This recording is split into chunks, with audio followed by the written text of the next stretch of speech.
तो आज हम एक्सरसाइज 5.3 पढ़ेंगे, अंडरस्टैंडिंग एलिमेंट्री सेफ्टी।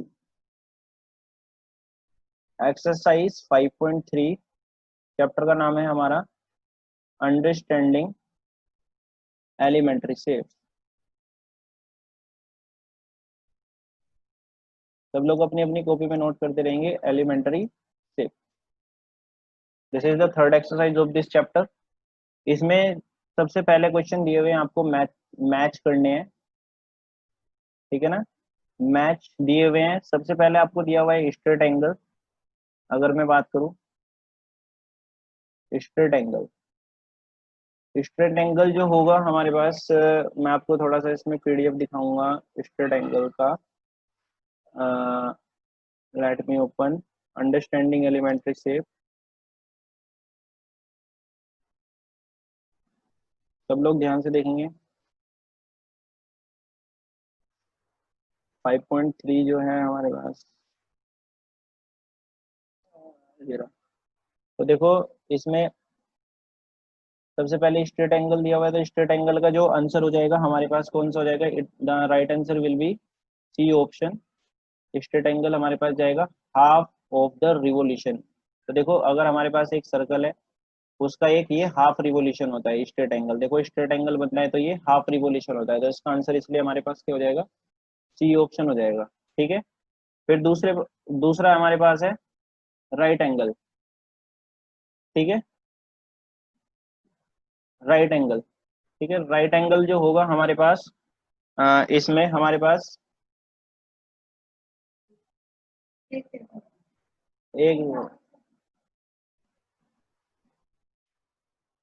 सेकंड इसमें दिया हुआ है हमें right angle. Right angle right angle का जो सही आंसर होगा हमारे पास, the right option will be D, 1/4 of the revolution. जैसे हमारे पास एक सर्कल है, सर्कल है, सर्कल का ये कितना बना? राइट एंगल, मतलब ये एक राइट एंगल हुआ। तो टोटल इसमें कितने क्वाड्रेंट होते हैं, हमने पहले भी डिस्कस किया था, 1 2 3 4। तो हम बोल सकते हैं यहाँ पे दिस इज 1 रिवोल्यूशन, मतलब एक 1/4 होगा ना भाई। हम एक राइट एंगल की बात कर रहे हैं, कितने हैं टोटल हमारे पास? 4, तो 1/4 होगा, इसलिए हम बोलते हैं इसका सही ऑप्शन क्या हो जाएगा हमारे पास? आ, ये हो जाएगा, ठीक है ना। तो इसका था हमारे पास हाफ ऑफ द रिवोल्यूशन, और राइट एंगल का था 1/4 ऑफ द रिवोल्यूशन। अगर मैं बात करूं एक्यूट एंगल की, एक्यूट एंगल का जो सही ऑप्शन होगा, that is less than 1/4 of revolution. Less than 1/4 of a revolution. 1/4 of revolution का मतलब, जो हमारे पास एक्यूट एंगल होते हैं, हम सब लोग जानते हैं एक्यूट एंगल जो लाई करते हैं वो 0 डिग्री से 90 डिग्री के बीच में लाई करते हैं, ठीक है ना हमारे पास। तो जो एक्यूट एंगल होते हैं हमारे 0 से 90 डिग्री के बीच में लाई करते हैं, तभी हम इसको बोलते हैं 0 से 90 डिग्री का मतलब, जैसे हमारे पास ये एक सर्कल है, इसमें हमारे पास कितने क्वाड्रेंट होते हैं? टोटल 4 क्वाड्रेंट होते हैं, ठीक है ना। तो जैसे 4 क्वाड्रेंट हुए हमारे पास, तो 4 क्वाड्रेंट का मतलब क्या हुआ? मतलब ये हमारे पास 0 डिग्री हुआ, और यहाँ पे कितना हुआ? 90 डिग्री। तो टोटल इसी के बीच में लाई कर रहा है ना, 0 से 90 डिग्री के बीच में। तो हम बोलेंगे ये less than 1/4 of the revolution. 1/4 of the revolution मतलब हमने राइट एंगल में पढ़ा था रिवोल्यूशन, ठीक है ना। फिर उसी के बाद हमारे पास ऑब्ट्यूज एंगल की बारी आती है। ऑब्ट्यूज एंगल की अगर मैं राइट आंसर की बात करूँ, तो right option will be E option. E option की हुआ। ऑब्ट्यूज एंगल हम सब जानते ही हैं, जो हमारे ऑब्ट्यूज एंगल होते हैं, it lies between 90 to 180 degree, ठीक है ना। 90 टू 180 डिग्री का मतलब क्या हुआ? जैसे हमारे पास ये एक सर्कल है, सर्कल में ये यहाँ पे 90, मतलब इस टोटल इसके बीच में लाई करेगा। तो हम इसको 1/4 भी बोल सकते हैं, या फिर हाफ 1/2 भी बोल सकते हैं। 1/2 मतलब अगर टोटल ले रहे हैं, तो 1/2 अगर राइट एंगल का ले रहे हैं तो 1/4, तो इसलिए इसका राइट ऑप्शन हो जाएगा हमारे पास ई ऑप्शन, ठीक है ना। अगर मैं बात करूँ फिफ्थ पार्ट की, हमारे पास रिफ्लेक्स एंगल दिया, और रिफ्लेक्स एंगल जो होता है हमारे पास, इसका अगर मैं सही ऑप्शन की बात करूँ, तो right option will be B option. Reflex angle हम सब लोग जानते ही है, इस तरीके का होता है। जैसे हमारे पास ये सर्कल है, सर्कल में हमने क्या करना है? रिफ्लेक्स एंगल फाइंड आउट करना है। ये सपोज करो एक एंगल दे दिया हमें यहाँ पे, तो जिसका जो पीछे वाला एंगल होता है, the back back side angle, ये वाला जिसको मैं ब्लू करके दिखा रहा हूँ, ये पीछे वाला जो एंगल होता है, this is the reflex angle. तो रिफ्लेक्स एंगल जो होता है, ये मोर देन हाफ रिवोल्यूशन होता है। मोर देन हाफ रिवोल्यूशन मतलब 180 से ज्यादा होगा, ठीक है ना, 180 से क्या हुआ, ये ज्यादा हुआ, इसलिए मोर देन हाफ रिवॉल्यूशन होगा। तो होपफुली आप सबको इनके मैच द फॉलोइंग समझ में आए होंगे। ठीक है, अब हम आगे आगे की तरफ बढ़ते हैं। तो आगे कंटिन्यू करते हैं। इसी के बाद हमारे पास अगर मैं बात करूँ, ये आते हैं हमारे पास हमें इसमें क्लासिफाई करना है each one of the following right angle. तो इसमें हम क्लासिफाई कैसे करेंगे, ये थोड़ा सा समझना पड़ेगा पहले, इसको करने से पहले। तो इसका जो करने का इजी इजी प्रोसेस है वो थोड़ा सा देखना सब लोग। तो हमारे पास इसमें एंगल्स को क्लासिफाई हम जब करते हैं तो उनके टाइप्स होते हैं एंगल्स के। तो एंगल्स के जो टाइप्स होते हैं वो कुछ इस तरीके से होते हैं, वो सब अपनी कॉपी में भी लिखते रहना हैंड टू हैंड। तो टाइप्स ऑफ एंगल हम पढ़ते हैं। तो टाइप्स ऑफ एंगल की अगर मैं बात करूँ, सबसे पहले हमारे पास आता है acute angle. First of all we will read about the acute angle.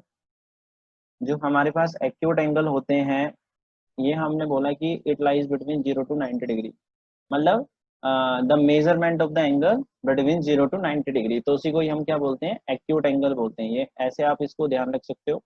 तो ये इसका जो, अगर मैं फिगर की मैं बात करूँ, देखो 0 से 90 डिग्री हमारे पास ऐसे होता है ये, है ना।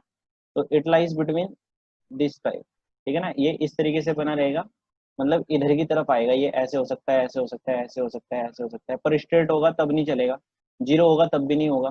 0 और 90 तो नहीं होगा, 90 डिग्री होगा तो तभी तो राइट एंगल बन जाएगा, 0 0 डिग्री हुआ तो जीरो एंगल बन जाएगा, जीरो एंगल भी होता है। इसी तरीके से इसके बीच में कहीं पर भी कोई भी एंगल बन सकता है, उसी को क्या बोलेंगे हम, एक्यूट एंगल बोलेंगे। उसी के बाद अगर मैं बात करूँ, सेकंड नंबर पे आता है हमारे पास ऑब्ट्यूज एंगल। ऑब्ट्यूज एंगल हमारे पास जो होता है, उसका जो प्रोसेस है वो कितने डिग्री के, वो हमारे पास 90 डिग्री टू 180 डिग्री के बीच में लाई करता है। तो उसको हम क्या बोलते हैं, ऑब्ट्यूज एंगल बोलते हैं। मतलब ना तो वो 90 डिग्री होता, ना वो 180 डिग्री होता। 90 और 180, मतलब ये ना तो ऐसे हो सकता, ना वो स्ट्रेट एंगल हो सकता, पर ये बात सच है कि वो इसके बीच में लाई करेगा ऐसे। 90 से ग्रेटर होगा, और पर 180 नहीं हो सकता, इधर की तरफ लाई करेगा। It is more than 90 degree, ठीक है ना, more than 90 degree and less than 180 degree, तो ऑब्ट्यूज एंगल फॉर्म होगा। उसी के बाद अगर मैं थर्ड एंगल की मैं बात करूँ, हमारे पास आता है राइट एंगल। राइट एंगल जो होता है हमारे पास, ये एग्जैक्टली जो इसका मेजरमेंट होता है, एग्जैक्टली जो होता है वो 90 डिग्री पे लाई करता है, तो उसी को बोलते हैं हम राइट एंगल। फिर उसी के बाद हमारे पास फोर्थ नंबर पे जो आता है वो आता है हमारे पास रिफ्लेक्स एंगल। राइट एंगल तो वैसे आप इजीली समझ भी गए होंगे, जैसे राइट एंगल होता है 90 डिग्री बनता है इस तरीके से, ठीक है ना, तो इसी को बोला हमने राइट एंगल। फिर अगर मैं बात करूँ रिफ्लेक्स एंगल की, मैंने आपको अभी भी बताया था, जैसे हमारे पास कोई भी मेजरमेंट है, इसके जो बैक बैक बैक वाला जो एंगल होता है, this is the reflex angle, ठीक है ना। ये हम 360 डिग्री में से माइनस करते हैं गिवन एंगल, तो तभी क्या बनता है हमारे पास, गिवन एंगल हमारे पास कुछ भी हो सकता है 30 डिग्री। बट ये बात ध्यान रखना कि ये जो होगा, जो रिफ्लेक्स एंगल की मैं बात करूँ, ये हमेशा इसका जो मेजरमेंट होता है 180 डिग्री से ज़्यादा और 360 डिग्री से कम होता है, तभी ये क्या बनता है हमारे पास, रिफ्लेक्स एंगल बनता है। ये बात आप ध्यान रखना। और ये जो पीछे का पार्ट होता है, इसी को क्या बोलते हैं, रिफ्लेक्स एंगल। सब लोगों को ये बात होपफुली समझ में आ गई होगी, ठीक है। उसी के बाद अगर मैं फिफ्थ, पांचवे वाला टाइप्स पढ़ो इसी का, फिर वो होता है हमारे पास स्ट्रेट एंगल। स्ट्रेट एंगल जो होते हैं हमारे पास, दे लाई एग्जैक्टली 180 डिग्री, है ना। ये हमारे पास क्या होता है, इनका मेजरमेंट जो होता है 180 डिग्री होता है, ठीक। तो स्ट्रेट लाइन की हमेशा जहां पर भी स्ट्रेट लाइन बनेगी, ठीक है ना, दैट इज 180 डिग्री। इसी को क्या बोलते हैं हम, स्ट्रेट एंगल बोलते हैं। जहां पर भी हमारे पास जो मेजरमेंट ऑफ एंगल है 180 डिग्री होता है, तो उसी को हम क्या बोलेंगे, स्ट्रेट एंगल बोलेंगे, जहां पर भी स्ट्रेट लाइन होगी, ध्यान रखना सब लोग। सिक्स्थ वाला होता है हमारे पास जो लास्ट होता है, टोटल हमने पढ़ लिए हैं एक्यूट, ऑब्ट्यूज, राइट, रिफ्लेक्स, और उसी के बाद हमने पढ़ना है स्ट्रेट, ठीक है ना। बस पांच ही आपने पढ़ने हैं टोटल। तो पांच पढ़ने के बाद अ, हम इसकी एक्सरसाइज को कंटिन्यू करते हैं, ठीक है। Now move to the exercise again हमारे पास। तो इसमें जो पहला क्वेश्चन हमें दिया हुआ है, हमें इसमें क्लासीफाई करना है अकॉर्डिंग टू देयर एंगल्स, ठीक है ना, कौन सा एंगल होगा। तो जिसमें पहला पार्ट दिया हुआ है, अब देखो इसमें फर्स्ट पार्ट हमें दिया हुआ है ये, ये हमें हमें कैसे पता लगेगा, देखो ये इसका बेस हो गया और ये इसका एंगल हो गया। एक बार और देखना, ये ऐसे और ऐसे दिया हुआ है। सपोज करो ये बेस था इधर का, इसको इधर की तरफ से देखना, ये बेस है और ये 90 डिग्री से कम है, मतलब हम बोल सकते हैं ये 0 डिग्री से 90 डिग्री के बीच में लाई कर रहा है। तो हम इजीली बता सकते हैं ये हमारे पास एक्यूट एंगल होगा। पहले वाले का आंसर हो जाएगा हमारे पास एक्यूट एंगल। जो सेकंड वाला है हमारे पास, इसमें जो मेजरमेंट है, यहाँ पे तो 90 डिग्री होगा, पर ये 90 डिग्री से भी क्या ज़्यादा जा रहा है, और यहाँ पे कितना था 0, और it is more than 90 degree. तो हम बोल सकते हैं ये हमारे पास ऑब्ट्यूज एंगल होगा। फिर उसी के बाद ये हमारे पास ऑब्ट्यूज एंगल हो गया था। फिर उसी के बाद ये हमारे पास सी वाला पार्ट है, इसमें स्ट्रेट लाइन दिया हुआ है और ये यहाँ पे एक एंगल बना हुआ है थर्ड वाला, तो इसमें डायरेक्टली ये कि हमें पता लग जा रहा है ये 90 डिग्री है, तो राइट एंगल होगा। इनके ब्रैकेट में भी इनके 90 डिग्री।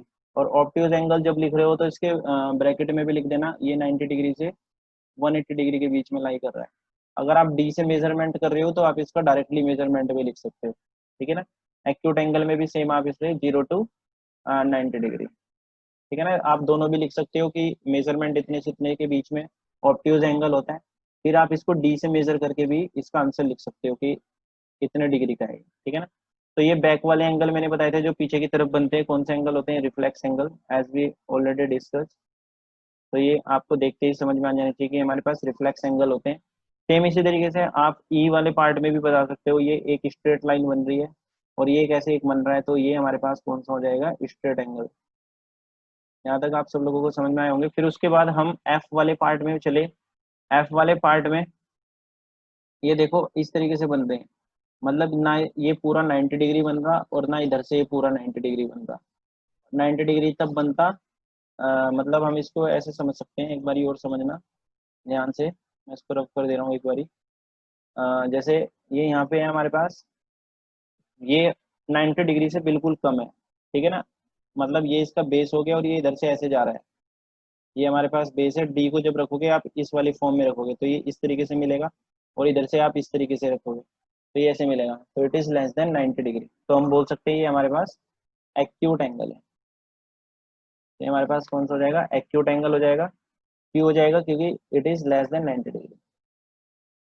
तो ये वाली एक्सरसाइज हमने इस तरीके से फिनिश कर ली है। किसी को कोई डाउट होगा तो मेरे को जरूर बताओ भाई। तो होपफुली आप सबको ये पूरा वीडियो समझ में आया होगा। किसी को कोई प्रॉब्लम हो तो आप मेरे से पूछ सकते हो। Thank you for watching, have a nice day.